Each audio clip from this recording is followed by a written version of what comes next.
Amigos, muy bienvenidos nuevamente a una reunión más de seguidores del camino, en donde vamos a tratar un tema que ha significado la discusión por siglos y que ustedes ven contenidos en esta pregunta que de modo coloquial se suele decir, a ver, la pregunta del millón.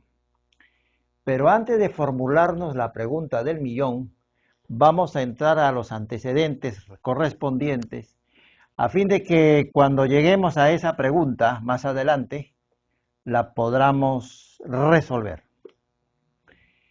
Está basado para iniciar esta charla, esta conferencia, en Romanos capítulo 8, 29 y 30 como versículos que dice lo siguiente. A los que antes conoció, también los predestinó para que fueran conformes a la imagen de su Hijo, para que Él sea el primogénito entre muchos hermanos. Y a los que predestinó, a estos también llamó. Y a los que llamó, a estos también justificó. Y a los que justificó, a estos también glorificó. Sobre estos pasajes ha habido a lo largo de la historia dos posiciones y que han emanado fundamentalmente de dos teólogos. Uno es Juan Calvino, que vivió en el año 1509 y murió en el 1564, un teólogo francés de corte protestante, escritor y abogado. Y el otro es Jacobo Arminio, del año 1560 a 1609, teólogo protestante neerlandés, holandés, escritor y profesor universitario, pastor en Ámsterdam, fundador de la escuela anticalvinista. De ahí surge la doctrina de los arminianos, uno de los cuales se adhirió a esta doctrina muy conocida fue John Wesley. Un resumen sobre estas dos posiciones antes de entrar a materia. El calvinismo piensa que una vez que uno es salvo, se queda siempre salvo. La frase no, salvo, siempre salvo. Aun si por un momento peca, al final es salvado de todas maneras a pesar de su situación, porque no depende de la voluntad humana. En virtud que hay una lista supuestamente en los cielos de los que Yahvé en su soberanía ha determinado que son los salvos. Y que en función de esa lista, por así decirlo, está convocándolos y son los destinados a ser salvación, destinados a ser salvos de todas maneras. A grandes pinceladas, eso es lo que piensa el calvinismo. ¿Y qué piensan los arminianos? Se basa a que el Eterno conoce, por la presciencia, conoce a los que van a creer en su Hijo, en Yeshua de Nazaret, y que por lo tanto lo van a recibir en el corazón. Y como sabe quiénes van a ser salvos o quiénes van a recibir a su Hijo en el corazón, y en base al libre albedrío, a su libre voluntad, y sin haberlos elegidos, pero sí conociéndolos de antemano, en función de esa rígida lista que él sabe de gente que le va a responder, les da a conocer invitaciones para que tengan un encuentro con él, a fin de que la voluntad de él sobre aquellos que sabe que van a ser salvos, al final sea en la realidad. Arminio pensaba que el Mesías murió por la humanidad de un modo potencial, con una sola condición, que creyeran. Se considera una iniciativa del hombre el tomar esta invitación de los cielos para ser salvo y una responsabilidad del hombre el retener dicha salvación. Ahora vamos a ver 5 puntos clásicos del calvinismo, que es todas estas cosas que les estoy diciendo, se estudia en los institutos correspondientes y es materia no resuelta aún en esta época, no por los que están en raíces hebreas, porque para ellos, para raíces hebreas la cosa está clara. Pero ¿por qué hay esta disputa, este debate? Vamos a ir avanzando de a poco. Los 5 puntos clásicos del calvinismo, y son los que voy a recitar a continuación. Punto 1, habla sobre la depravación total del hombre, que el hombre es pecaminoso forzosamente, de todas maneras, y el hombre es incapaz de poder tomar la decisión de ser salvo. Segundo, la elección incondicional, lo dejan todo a la obra de Yahvé, y Elohim, por su soberanía, escoge quién va a ser salvo. Punto 3, redención ilimitada, redención limitada.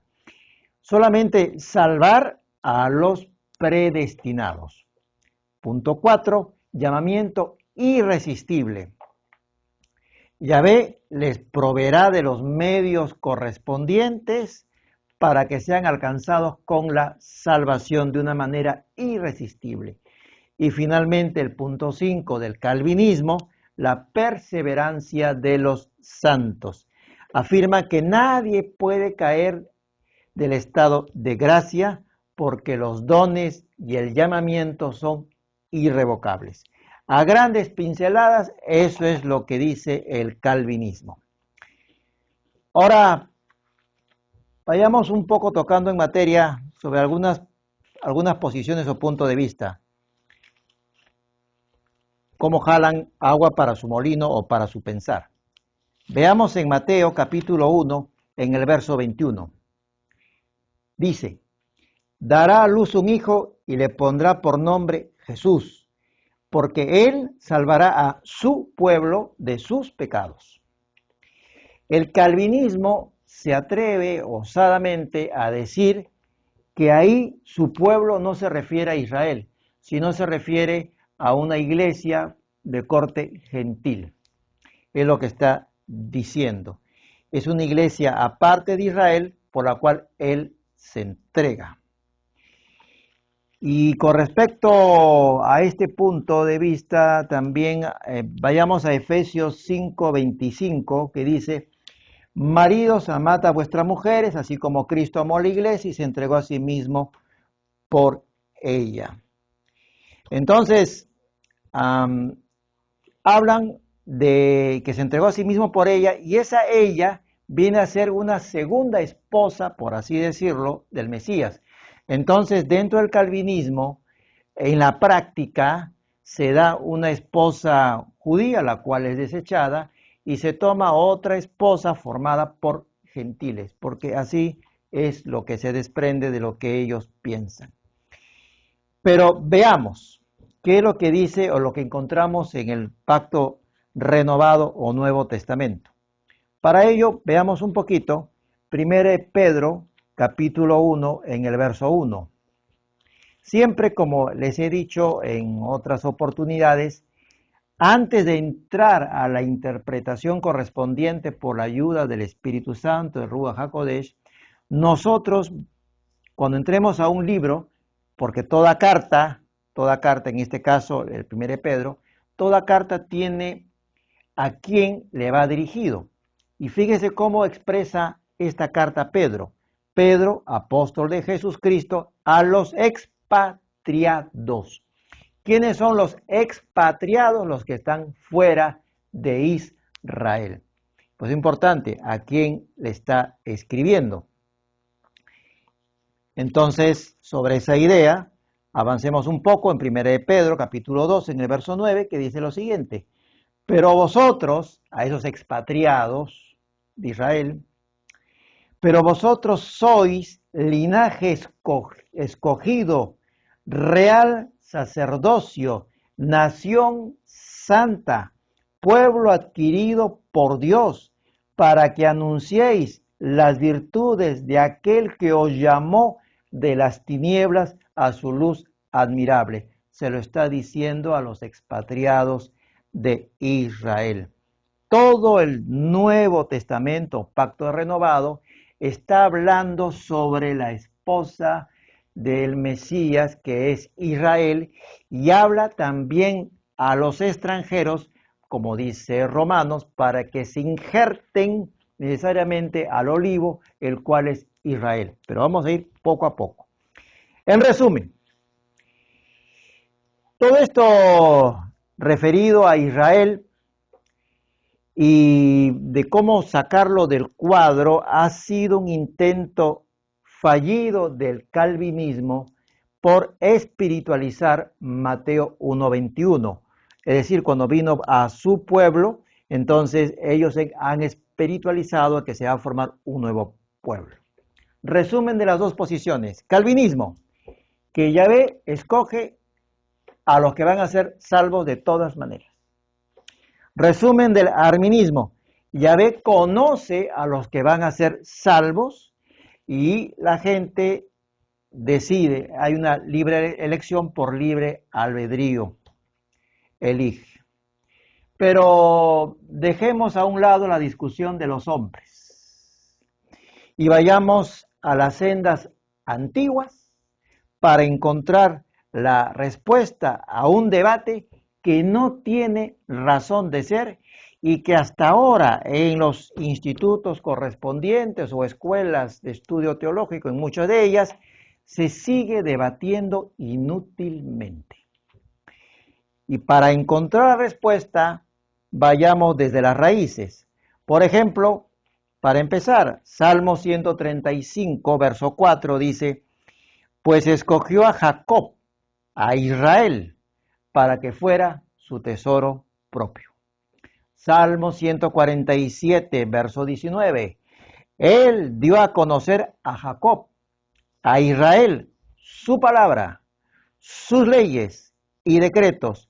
No hizo lo mismo con las otras naciones, las cuales nunca conocieron sus decretos. Alabado sea el Señor, como está escrito. Juan 4:22 lo aclara un poco más. ¿En qué sentido? Dice que la salvación viene de los judíos. Lo dice el maestro de Nazaret, Yeshua. Ahí encontramos, dice lo siguiente. Juan capítulo 4, verso 22. Para que ustedes puedan ir anotando. Procedo a leer. Vosotros adoráis lo que no sabéis. Nosotros adoramos a lo que sabemos. Palabras del Mesías. Porque la salvación viene de los judíos. Escrito está. Le informa a la mujer samaritana que ha adquirido costumbres de gentiles que el Salvador llegará de la tribu de Judá y por eso la salvación viene de los judíos. Nunca en toda la palabra escrita, nunca desde el así llamado Antiguo hasta el Nuevo Testamento, Yahvé ha establecido un pacto con una iglesia gentil o con promesas para una iglesia gentil. No, eso no lo hemos encontrado. Solamente hemos encontrado, porque así lo dice la palabra, que el olivo del Eterno es Israel y que los gentiles o extranjeros se injertan o deben injertarse, como dice Romanos, en dicho olivo. Entonces, como hay gentiles que no se identifican por ideas preconcebidas con Israel, no tienen identidad. En la práctica no la tienen. Y entonces surge la idea, y eso ya hemos hablado en otros mensajes, de que como no tienen patria con respecto a Israel, su destino es el cielo. Desean las promesas de Israel, todas las promesas de Israel, pero en los tiempos finales que Israel se quede, ya no somos pueblo, tú quédate en la gran tribulación, yo me voy al cielo. Ese es, ¿no? Eso se llama estar partido en dos o una esquizofrenia de corte espiritual. Hay que entender dos conceptos importantes, lo que es redención y lo que es salvación.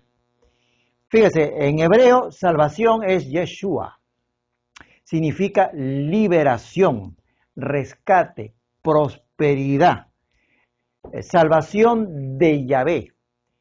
Asimismo vamos a encontrar en hebreo la palabra Teshuvah, que también implica en su esencia volver a las sendas antiguas.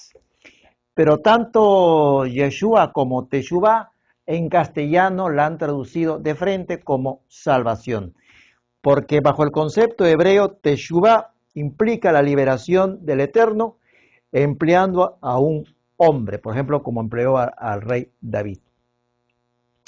Dado que Yeshua y Teshuvah son conceptos diferentes, a pesar que el castellano lo ha homogenizado o barnizado como salvación, lo cual no es verdad, también hoy estamos obligados a restaurar la riqueza de ambos conceptos, porque son puertas abiertas por donde se crea distorsión de tipo doctrinario.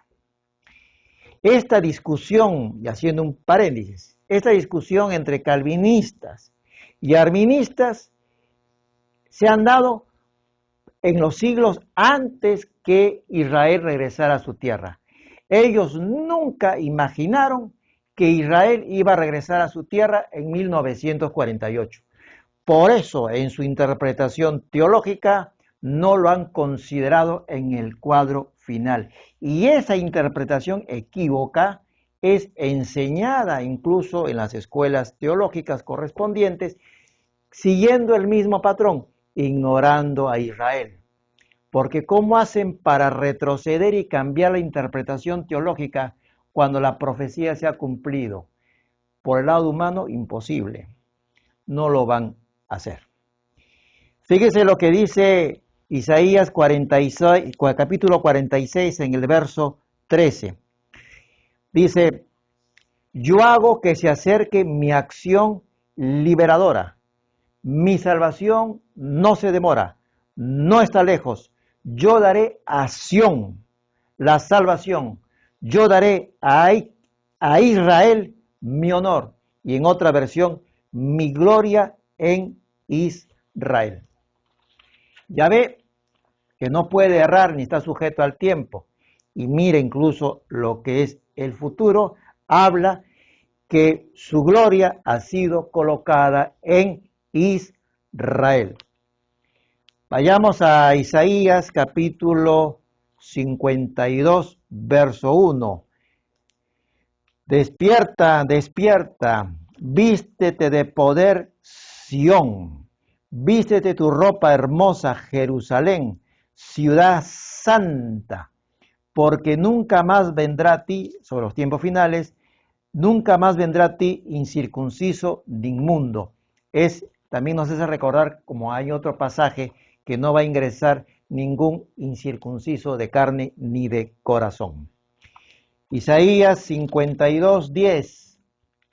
Yahvé desnudó su santo brazo ante los ojos de todas las naciones, y todos los confines de la tierra verán la salvación del Dios nuestro. Aquí esa palabra salvación es Yeshua. Verán a Yeshua, porque Yeshua es la salvación de Yahvé. Por eso que Yeshua no se puede traducir. Por ejemplo, Jesús no significa Yahvé es mi salvación.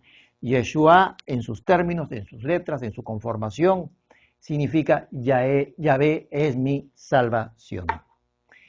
Ahora vayamos, Éxodo, seguimos con las raíces. Vayamos en Éxodo capítulo 19, verso 6. ¿Qué dice en ese capítulo? Muy importante, por eso siempre ir desde las raíces. Verso 6, le dice, Éxodo capítulo 19, verso 6. Acá estamos. Y vosotros, le habla a su pueblo Israel, vosotros me seréis un reino de sacerdotes y gente santa. Estas son las palabras que dirás a los hijos de Israel.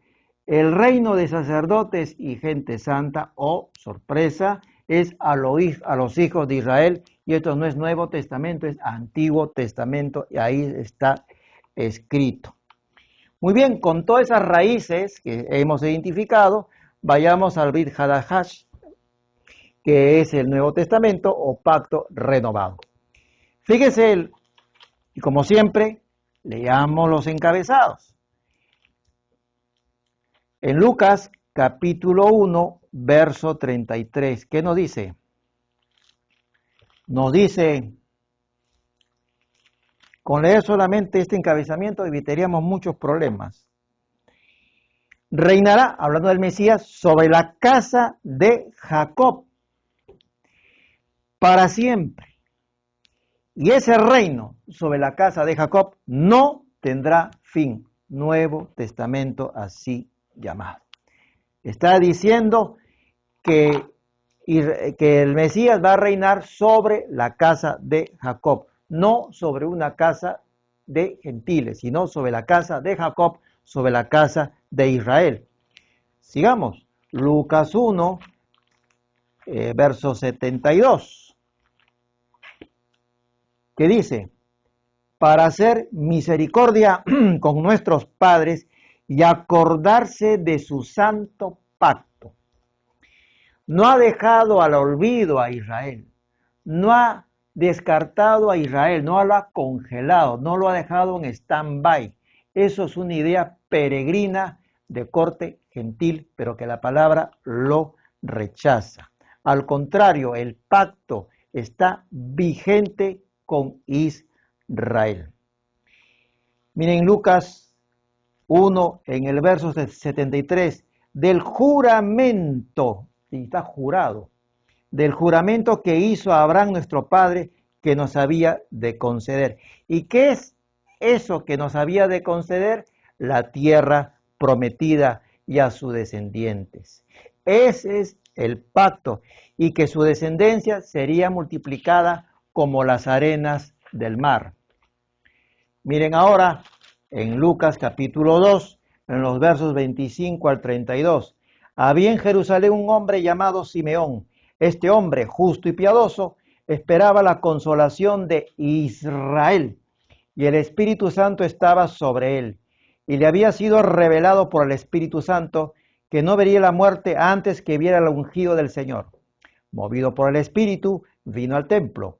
Cuando los padres del niño Jesús lo trajeron al templo para hacer por él conforme al rito de la ley, él lo tomó en sus brazos y bendijo a Dios diciendo, ahora, Señor, despides a tu siervo en paz conforme a tu palabra, porque han visto mis ojos tu salvación. Le está diciendo a Yeshua, salvación, porque eso es lo correcto. Yeshua es, Yahvé es mi salvación. Cumplimiento aquí en el pacto renovado, la cual has preparado en presencia de todos los pueblos, luz para revelación a los gentiles, para lo que los gentiles vean.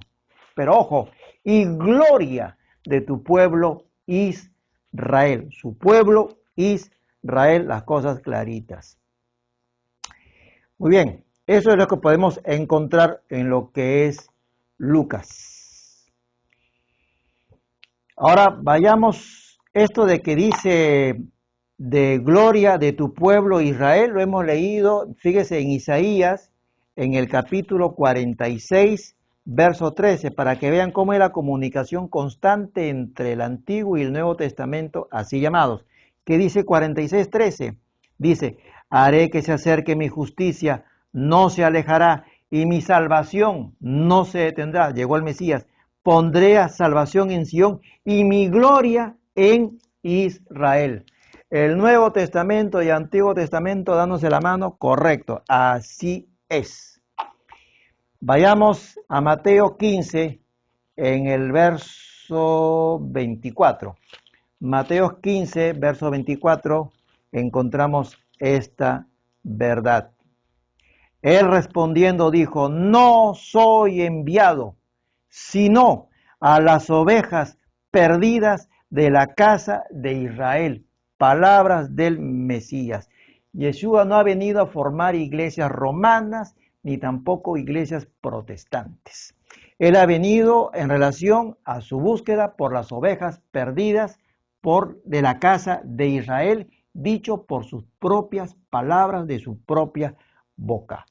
Yeshua es la puerta de retorno a Sión, ya que por la Torá no hay retorno.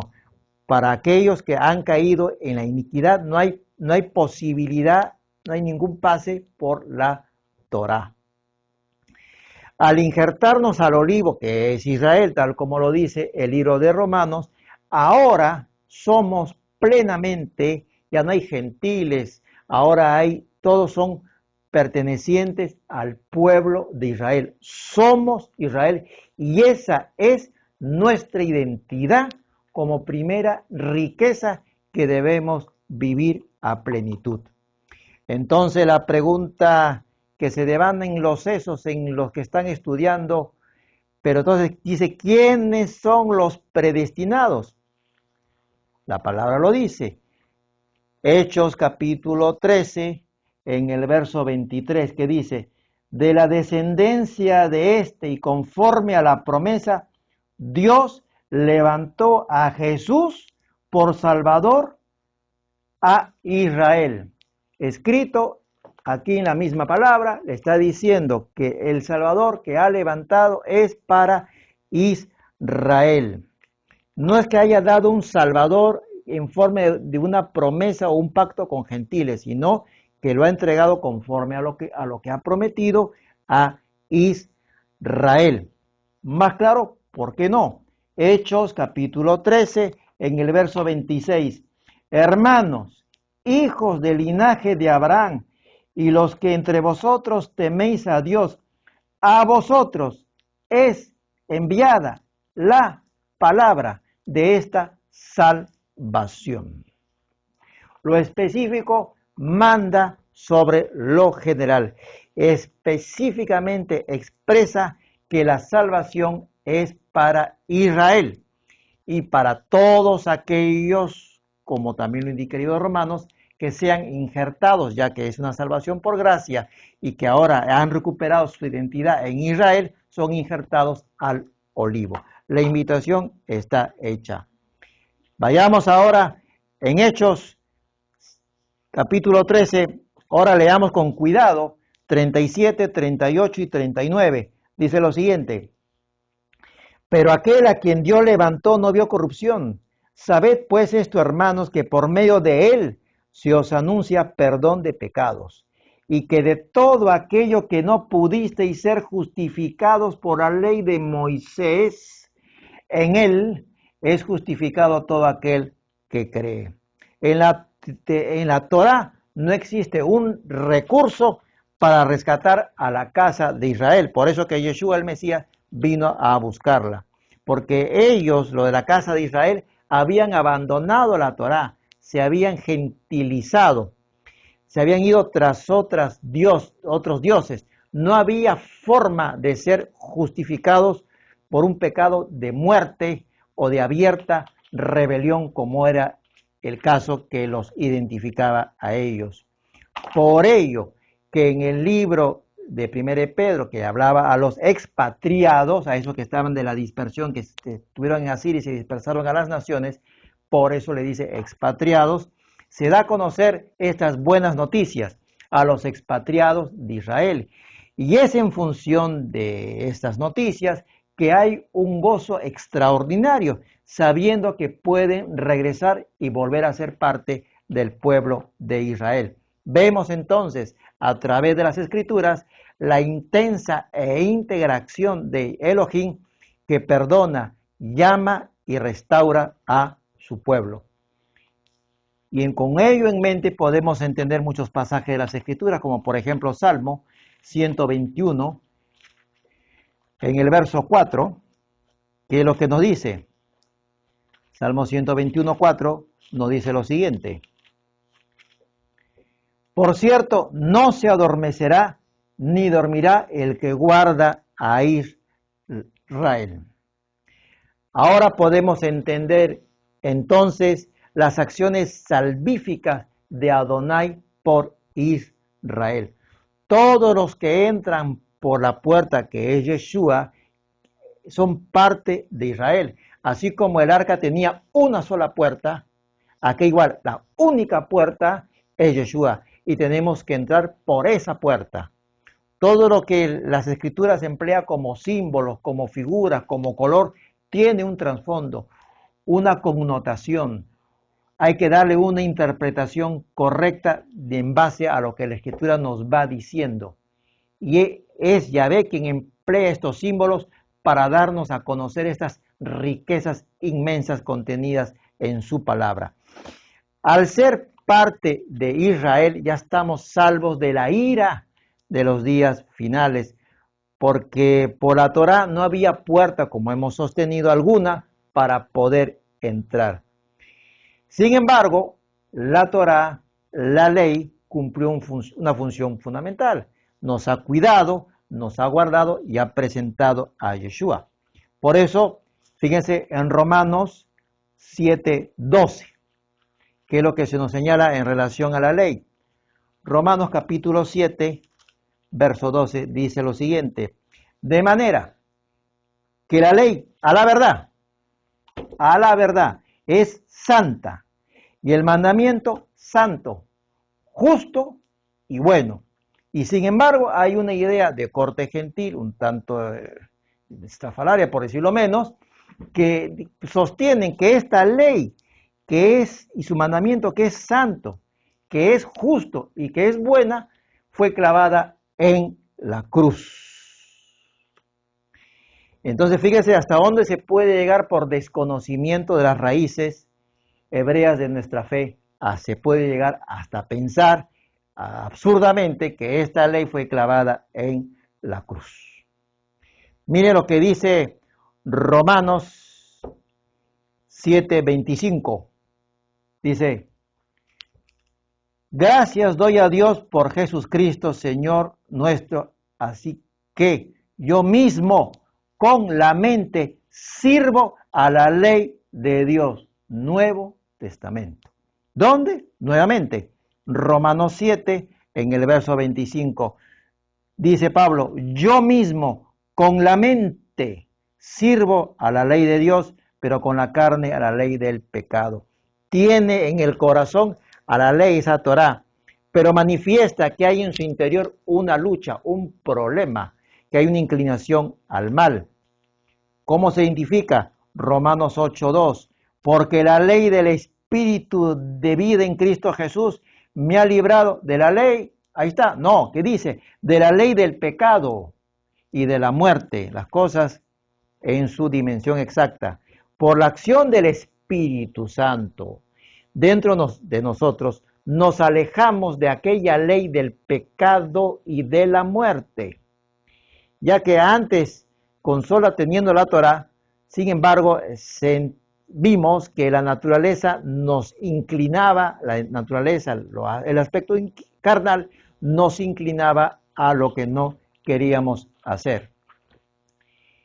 Entonces, ahora podemos entender lo que está escrito y lo que está en el corazón del Padre. Vayamos a Romanos 8:28. Dice: sabemos además que a los que aman a Dios, todas las cosas los ayudan a bien. Esto es, a los que conforme a su propósito son llamados. Los llamados conforme a su propósito, conforme a su designio, conforme a su plan, conforme a lo que ha establecido, a recibir esta salvación tan grande, de acuerdo con lo que es el deseo del Eterno, es Israel. Ellos son los llamados. Habla de estas palabras, habla de una restauración de las 12 tribus. Recordemos que la nueva Jerusalén va a descender con 12 puertas y en cada una de las puertas va a estar escrita una de las tribus, uno de los nombres de las tribus de Israel. Ese es a donde apunta el corazón del Padre, expresado incluso en la nueva Jerusalén. Sigamos, y con dicho diseño está trabajando el Padre. Romanos 8, 29, 30 y 31. Leamos: a los que antes conoció, también los predestinó para que fueran hechos conforme a la imagen de su Hijo, para que Él sea el primogénito entre muchos hermanos. Y a los que predestinó, a estos también llamó, y a los que llamó, a estos también justificó, y a los que justificó, a estos también glorificó. ¿Qué pues diremos a esto? Si Dios es por nosotros, ¿quién contra nosotros? ¿Quiénes son a los que antes conoció? A las 12 tribus de Israel, las que habían perdido, esas que se fueron, las que habían perdido su identidad en Israel. Ahora se ha podido recuperar esos que se habían hecho gentiles. Miren, una promesa que abarca mucho en cuanto a la riqueza de la misma. Efesios capítulo 2, 11, 12 y 13 dice: por tanto, acordaos de que en otro tiempo vosotros, los gentiles en cuanto a la carne, se está hablando acá de los extranjeros, erais llamados incircuncisión por la llamada circuncisión hecha con mano en la carne. En aquel tiempo estabais sin Cristo, alejados de la ciudadanía de Israel. Ahora con Yeshua sí son ciudadanos de Israel. Es lo que está diciendo la palabra. Y ajenos a los pactos de la promesa. Ahora los pactos de la promesa son propios también para los gentiles. Estos gentiles estaban sin esperanza y sin Dios en el mundo. Pero ahora en Cristo Jesús, vosotros que en otro tiempo estaban lejos, habéis sido hechos cercanos por la sangre de Cristo. Por eso que no nos podemos identificar diciendo somos gentiles, porque decir somos gentiles, estamos diciendo que estamos sin ley y sin Dios. Y así no son las cosas. Por eso en Efesios está diciendo que ahora somos ciudadanos de Israel. Y esa es nuestra identidad clara y que hay que asumir específicamente. Es lo que se nos solicita. Vayamos a Mateo 22, en el verso 40.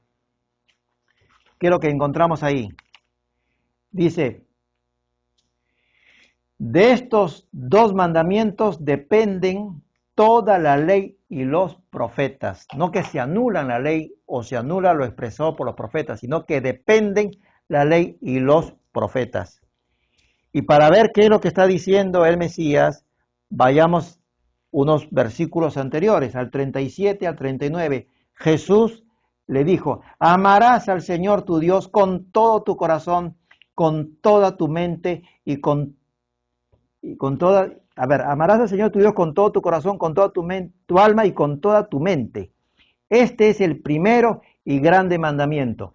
Y el segundo es semejante: amarás a tu prójimo como a ti mismo. Si algo está resaltando ahí, es la palabra amarás. Lo que está diciendo el Mesías es que la ley de la obediencia es el amor. Cuando el amor ha sido perfeccionado en nosotros, echará fuera todo temor, porque estaremos bajo la protección, estaremos bajo el pacto de sus promesas. Y si Él es por nosotros, ahí podemos decir entonces, ¿quién contra nosotros? Las Escrituras en Romanos lo que está diciendo es que todo ayuda bien a este retorno, a los que han sido llamados a regresar. Algunas preguntas finales, ya nos vamos acercando a la pregunta del millón. A ver, ¿quién nos llama? ¿A qué se nos ha llamado? ¿Quién nos llama al primer amor? ¿Quién nos ha dicho, vuelve, vuelve, pueblo mío? ¿Quién nos pide inquirir por las sendas antiguas? Es Yahvé quien nos ha llamado. Entonces, todo lo que hemos vivido, todo lo que hemos sufrido, todas las tribulaciones por las cuales hemos pasado, ayudarán a bien para ese volver. Hemos sido justificados por Yeshua, quien murió por nosotros. Esa expresión que hemos encontrado por ahí, la expresión de también glorificó, tiene que ver con las vestiduras reales que hemos leído. Es la imagen o el símbolo de la restauración. En griego, glorificó es doxazo, habla de magnificar, habla de exaltar, habla de vestiduras reales, de dar honor, restauración, remover lo perdido. La parábola del hijo pródigo, por eso es un compendio de todas estas cosas que hemos hablado, e incluso el hijo pródigo es vestido con vestiduras reales para que autentifique o simbolice su restauración. Este debate de calvinismo y arminismo que hemos señalado y que no se ponen de acuerdo es el pago por haber ignorado o abandonado a Israel en el cuadro interpretativo de lo que viene a ser lo que hubiese correspondido, porque si hubieran colocado a Israel al centro, hubiesen entendido, y esa discusión espuria entre calvinistas y arministas no se hubiese dado jamás. Entonces, incluso antes de pasar a la pregunta del millón, este concepto del Israel espiritual, que esta es otra nueva, ¿no? El Israel espiritual es solamente una inventiva fallida, una inventiva más para sacar o para ignorar a Israel como olivo o esposa del Cordero. La pregunta del millón es la siguiente. Un poquito de agua para crear suspenso. ¿Se pierde la salvación? Porque esa es la pregunta del millón. ¿Se pierde la salvación? La salvación, tal como está constituida, firmada y garantizada, no se pierde. El hombre que la pierde, sí, que es diferente. Vayamos a Hebreos, capítulo 6, en los versos 4, 5 y 6. Dice, es imposible que los que una vez fueron iluminados, que se dieron cuenta, gustaron del don celestial, incluso fueron hechos partícipes del Espíritu Santo, y asimismo gustaron de la buena palabra de Dios y los poderes del mundo venidero, y recayeron, sean otra vez renovados para arrepentimiento, crucificando de nuevo para sí mismo, por ellos, al Hijo de Dios y exponiéndolo otra vez a la burla. El que entró, gustó y decidió irse, rebelarse, cerrar la puerta, no interesarle la hora de la gracia, no interesarle ya lo que es Yeshua, el Mesías, ya no hay salvación para una persona que está en esa rebelión abierta. No va a venir nuevamente Yeshua a morir por él en la cruz. Sigamos con esto, Hebreos capítulo 10, en los versos 26 al 29. ¿Qué es lo que encontramos? Si pecamos voluntariamente, después de haber recibido el conocimiento de la verdad, ya no queda más sacrificio por los pecados, sino una horrenda expectación de juicio y de hervor de fuego que ha de devorar a los adversarios. El que viola la ley de Moisés, nuevamente, sí, la ley de Moisés en el Nuevo Testamento. El que viola la ley de Moisés por el testimonio de 2 o 3 testigos, muere irremisiblemente. ¿Cuánto mayor castigo pensáis que merecerá el que pisotee al Hijo de Dios y tenga por inmunda la sangre del pacto en la cual fue santificado y ofenda al Espíritu de gracia? Mire lo que acá en otra versión, Hebreos 10, 26, 27. Porque si seguimos pecando intencionalmente después de haber conocido la verdad, ya no queda más sacrificio por los pecados, Solamente nos queda la terrible amenaza del juicio y del fuego ardiente que destruirá a los enemigos de Dios. Se coloca como enemigo de Dios. Entonces, la idea de salvo siempre salvo es una idea más de los hombres sin sustento alguno en la palabra escrita. Fíjense en Primera de Pedro, capítulo 4, en los versos 17 al 18. Primera de Pedro, capítulo 4, versos 17, 18. Primera de Pedro 4, a ver, 17. Es tiempo de que el juicio comience por la casa de Dios. Y si primero comienza por nosotros, ¿cuál será el fin de aquellos que no obedecen al Evangelio de Dios? Que empezando por la casa de Dios, ¿cuál será el fin de aquellos que dentro de esa casa no obedecen al Evangelio de Dios? Y si el justo con dificultad se salva, ¿qué pasará con el impío y el pecador? Dice, si el justo con dificultad se salva. El que se va a practicar otra vez una vida llena de pecado, no piense que verá al Eterno, porque solamente los de limpio corazón verán a Yahvé. 2 versos para terminar. Apocalipsis 14:12, Reina Valera 1909. Aquí está la paciencia de los santos. Aquí están los que guardan los mandamientos de Dios y la fe de Jesús. Mandamientos de Dios y la fe de Jesús, porque la fe sin obras es muerta. No hay fe por simpatía, es una fe que te demanda una entrega, un rendimiento de vida del corazón auténtico. No hay fe de corte intelectual. Hay que obedecer. Ahora vayamos a Mateo 24 en el verso 13. Con esto acabamos nuestro mensaje. Dice lo siguiente: pero el que persevere hasta el fin, perseverar hasta el fin, este será salvo. Señores, responsabilidad frente a la gracia recibida.